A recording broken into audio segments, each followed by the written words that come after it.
Welcome back and السلام علیکم دوستو. ہم 7ویں چیپٹر پہ کے پیرا ایکٹ کے پہنچ گئے ہیں and this is about public nuisance and encroachment. Nuisance کہتے ہیں دوستو گڑبڑ ہونے کو، کوئی ہنگامہ ہونے کو، کوئی شور ہونے کو، کوئی اس طرح سے معاملات ہونے کو کہ معاملات خراب ہو جائیں، ٹھیک ہے. یا انکروچمنٹ، دراندازی کہتے ہیں انکروچمنٹ کو. دوستوں میں آپ کو بتاتا چلوں کہ وکیبلری ہم نے کور کی ہوئی ہے، G R E vocabulary. Alkaram school of thoughts کے یوٹیوب چینل پہ ہم نے جی آر ای وکیبلری کو کور کیا ہوا ہے. 3500 لفظ جی آر ای وکیبلری کے کور کیے ہوئے ہیں. آپ کو پتا ہے کہ اکیڈیمک وکیبلری جب بھی آتی ہے وہ جی آر ای کے اندر سے ہی آتی ہے. So please do watch that my playlist regarding G R E vocabulary. خیر، this chapter is about public nuisance and encroachment, یعنی عوامی گڑبڑ، عوامی مسائل، عوامی جو بھی شور ہوتا ہے، عوامی کوئی مسئلہ مسائل ہوتا ہے، اور انکروچمنٹ یعنی دراندازی جو عوام کرتی ہے اس سے متعلق ہے. اس کا جو سیکشن 34 ہے، it is about procedure for removal of public nuisance, کہ بھائی جو عوامی گڑبڑ ہو گئی، عوامی مسائل ہو گئے ہیں، عوام کے اندر کوئی مسئلہ کریٹ ہو گیا ہے، کوئی لڑائی شڑائی کریٹ ہو گئی ہے، تو اس کو ریموو کرنے کا پروسیجر بتایا گیا ہے سیکشن کے اندر. According to this section, English آپ پڑھ لیجئے گا، اردو میں آسان الفاظ میں بتا رہا ہوں تاکہ آپ لوگوں کو آسانی رہے.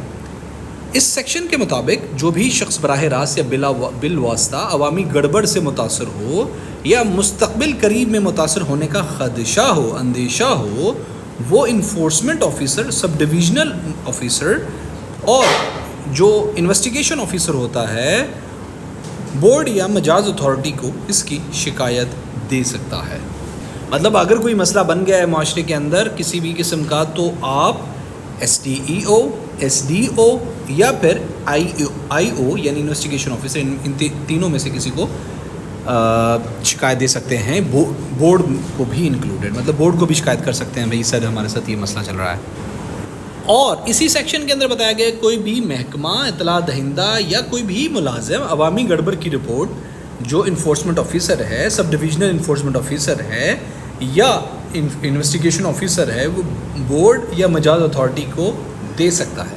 مطلب پہلے تو عام جو پبلک تھی اس کے بارے میں تھا، پھر اس نے بتایا کوئی بھی محکمہ، کوئی بھی انسٹیٹیوٹ، کوئی بھی ادارہ، پبلک اور پرائیویٹ، کین ڈو آل دس. دوستوں جو اس ایکٹ کا سیکشن 35 ہے، it is about action by enforcement officer. بھائی اب شکایت آ گئی ہے، ٹھیک ہے، تو اگلے سیکشن کے اندر انہوں نے بتایا کہ بھائی ایکشن ہوگا انفورسمنٹ آفیسر کی طرف سے. مطلب سیکشن 34 کے تحت کسی بھی طریقے سے شکایت یا معلومات ملنے پر نفاذی آفیسر یعنی انفورسمنٹ آفیسر یا سب ڈویژنل آفیسر یا انویسٹیگیشن آفیسر بورڈ یا اختیارات کی ہدایت پر عوامی گڑبڑ کی جگہ کا دورہ کرے گا. کیا کرے گا بھائی؟ اگر آپ کو اپلیکیشن مل گئی ہے تو وہ اس جگہ کو وزٹ کرے گا، اس کا معائنہ کرے گا اور متعلقہ افراد کا موقف معلوم کرے گا. بھائی آپ لوگوں کے ساتھ کیا مسئلہ ہوا؟ سب سے پہلا کام یہ ہوگا سیکشن 35 کے تحت کہ معائنہ کرنے کے بعد ان لوگوں کا موقف، ان لوگوں سے انویسٹیگیشن کی جائے گی کہ ان لوگوں کے ساتھ کیا مسئلہ ہوا ہے. اور اگر نفاذی آفیسر قائل ہو جائے کہ عوامی گڑبڑ موجود ہے، مطلب کوئی ناؤزنس ہوئی ہے، کوئی مسئلہ ہوا ہے، کوئی اس طرح کی پرابلم پریشانی کریٹ ہوئی ہے، تو وہ تعین کرے گا، وہ متعین طریقے سے ایک ایمرجنسی پرہیزگاری آرڈر، ای پی او آرڈر جاری کرے گا. ای پی او ہے، اس کا مطلب ہے emergency prohibition order. Trust me it is very important. یہ آپ کے ایم سی کیوز میں آ سکتا ہے. میں جو بھی کہتا ہوں اس کو نوٹ کر لیا کریں، بہت زیادہ چانسز ہوتے ہیں، جو لوگ نہیں نوٹ کرتے بعد میں پچھتاتے ہیں اکثر.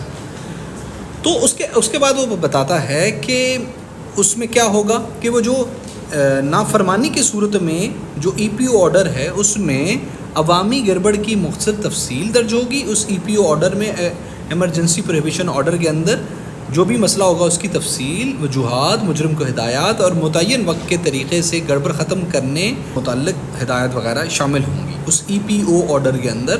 ای پی او کو دوبارہ ذرا دیکھ لیجیے گا. I am seeing you again and again just because it is in your fever.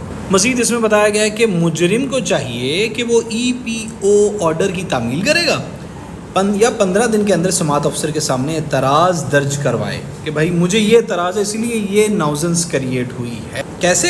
جیسا کہ مقرر کیا گیا ہے. اس سیکشن کے اندر اس نے یہ بتایا کہ اگر مجرم نہ تو ای پی او کی تعمیل کرے، ای پی او کیا تھا؟ انفورسمنٹ ایمرجنسی پروہیبیشن آرڈر، اور اگر تو وہ خود اس کی بھی تعمیل نہیں کرتا اور نہ ہی اعتراض درج کرواتا ہے اپنا نفاذی آفیسر کو، تو ای پی او کو نافذ کرنے کے لیے درج ذیل کارروائیاں کی جا سکتی ہیں. کون کون سی؟ قومی گڑبڑ کو ہٹوانا یا ہٹوا کر جتنا بھی اس کے لیے زور درکار ہو وہ زور لگا سکتا ہے.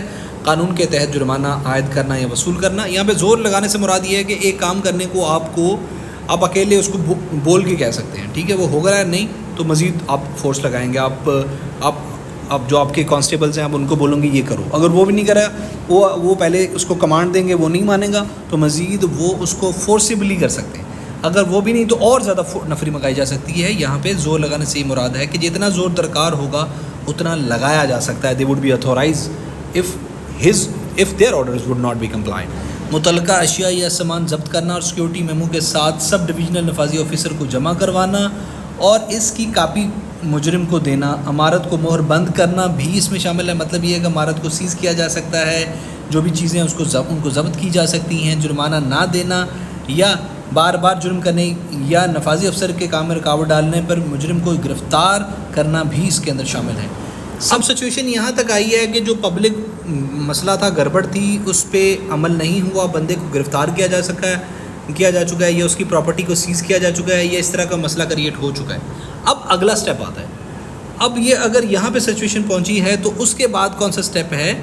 سماعت افسر جو بھی چیزیں ضبط کی گئی ہیں, اشیاء یا سامان یا مشینری یا عمارت کے مواد کا بندوبست کرے گا اور جو جگہ سیل کی گئی ہیں ان کے بارے میں فیصلہ کرے گا اور نفاذی اخراجات اور کرایہ کا تعین کرے گا کہ بھائی یہ اس کا جرمانہ بنتا ہے یا اس کا یہ نفاذی اخراجات اس کو امپلیمنٹ کرنے میں, انفورس کرنے میں یہ ایکسپینڈیچرز آئے ہیں, اس کا بھی تعین وہ کرے گا.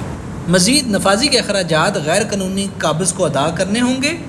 اگر تو بھائی کوئی بندے نے کوئی غیر قانونی طور پہ کسی جگہ پہ قبضہ کیا ہوا ہے تو انفورسمنٹ کے جو بھی اخراجات آئے ہیں, جو بھی پیسے لگے ہیں, وہ جو قابض ہے وہ ادا کرے گا.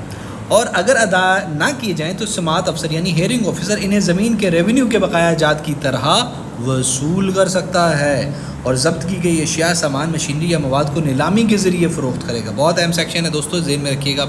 اگر نیلامی سے حاصل رقم نفاذی اخراجات کے برابر نہیں ہوئی تو باقی رقم زمین کے ریونیو کے بقایا جات کے طور پر وصول کی جائے گی, اور اگر زیادہ ہو تو اضافی رقم جو غیر قانونی قابض ہے اس کو واپس کی جائے گی. مطلب بھائی اس کا سیدھا سادہ مطلب یہ ہے کہ جو بھی انفورسمنٹ کا خرچہ ہوگا نا, جس کے خلاف درخواست ہوئی ہے اس کو پے کرنا ہوگا, ٹھیک ہے.